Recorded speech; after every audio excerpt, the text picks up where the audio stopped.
या बसा. Thank you sir. झाला अभ्यास? हो सर. काय केला वर्षभर? अभ्यास सर. शाबास, अभ्यास केला. सगळ्यांना माहिती किती अभ्यास केला. असून दे. हे बघा, आता कॉलेज आपलं संपत आलंय. ठीक आहे, संपत आलं. टाइम संपत आलाय. टाइम संपत आलाय. हा. टाइम संपत आलाय. ठीक आहे, हा. तुम्हाला पण घरी जायचंय, मला पण घरी जायचंय. हो सर. मी तुम्हाला साधे सिंपल 2 क्वेश्चन विचारणार. हा, त्याचे तुम्ही आन्सर द्या. तुम्ही मोकळं, मी मोकळं. ठीक आहे, चालेल सर. 2च विचारा. मी 2च विचारणार. सोपे. काळजी करू नका. 2च विचार, एकदम सोपे विचारणार. चालेल. न्यूटनचा लॉ माहितीये तुम्हाला? हा माहिती आहे ना. Very good. अच्छा, एक सांगा, न्यूटनचा लॉ मला एकदम साध्या सोप्या भाषेत समजून सांगा. बरं सांगते ना सर. पुस्तकातलंच पाहिजे? नको, पुस्तकात नको. हा. आपल्या रोजच्या जीवनातलं काहीतरी सांगा, उदाहरण. बरं सांगते. न्यूटनचा थर्ड लॉ म्हणजे तशात तसे. मला नाही कळलं. जरासं वैज्ञानिक भाषेत जरा सांगा का मला. म्हणजे ना मी परवा हे सुमनच्या कानाखाली मारले होते. हा, मग हा मग ते काय करावं परत? त्यांनी तुला परत मारावं. हा मग सर तेच ना. न्यूटनचा तिसरा लॉ म्हणजे every action and equal and reaction. उत्तम, अतिउत्तम. खूप खूप छान, खूप छान, खूप छान. मला आवडलं तुझं उत्तर. हे बघ, पहिलं उत्तर खूप छान दिलंस तू. दुसरं उत्तर तू आऊट, मी आऊट. ठीक आहे, ठीक आहे. चालेल चालेल चालेल चालेल. हे बघ, न्यूटनचा लॉ कुणी तयार केला? न्यूटनचा लॉ? हा, कुणी केला?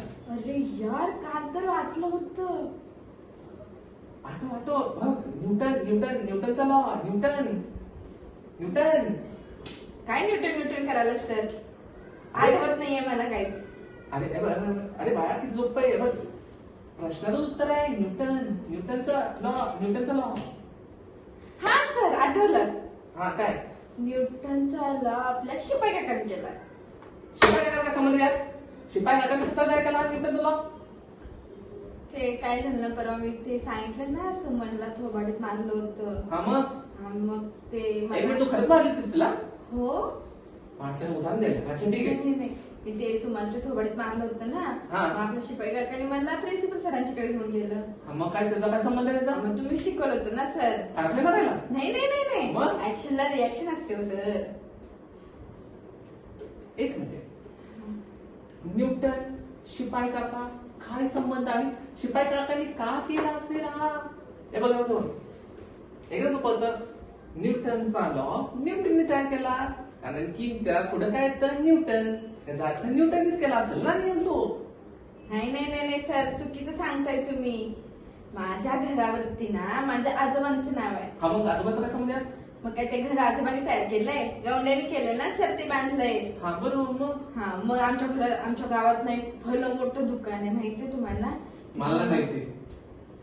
तुम्हाला काय माहित नसतं ते त्याच्यावरती ना राजू असं नाव दिलंय. हा, मग? म्हणजे काय ते राजू काकांनी बांधलंय नाही ना सर? एक मिनिट, न्यूटन आजोबा राजू काका काय संबंध? न्यूटनचा लॉ न्यूटनने तयार केला, कारण की तिथं नाव लिहिलंय न्यूटनचं. नाही सर तुम्ही चुकीचं सांगताय. कसं चुकीचं सांगतोय मी? तुम्ही तर आता मी सांगितलं ना ते आजोबा आणि राजू काका. हे बघ, फक्त एवढंच म्हण. हा, ठीक आहे, मी जे म्हणेल ते फक्त मागं रिपीट करायचं. Okay sir. हा, ठीक आहे. हो. न्यूटनचा नियम न्यूटनने तयार केला. न्यूटनचा नियम न्यूटनने तयार केलाय. शाबास, पास झालीस. चला टाइम झालं. प्रोजेक्ट. हा, काय लिहिलेस प्रोजेक्ट मध्ये? हा, सॉरी, काय होता प्रोजेक्ट आपला? न्यूटनचा लॉज ना सर. न्यूटनचा लॉ. एक मिनिट, मी न्यूटनचा लॉ पण लिहिलं बे? हा सर. कधी? कोणी सांगितलं तुला? तुम्ही सांगितलं होतं ना सर. कधी? ते सुमनने सांगितलं मला परवा. मी आले नव्हते. तुम्ही सांगितलं की न्यूटनच्या लॉवर आपले प्रोजेक्ट करायचे. तुला अख्ख्या वर्गात सुमनच भेटली विचारायला? हा सर माझी बेस्ट फ्रेंड आहे ती. Very good. Thank you sir. ठीक आहे, चालेल. मला न्यूटनचे लॉ पण चालेल. चालते. झाला टाइम. चला निघा तुम्ही. निघा. असू दे, पास होणार तुम्ही, माझी गॅरंटी आहे. तुम्ही पास होणार. अख्ख्या वर्गात तुमचा टॉप असणार, गॅरंटी मी देतो तुम्हाला. Thank you sir. निघा.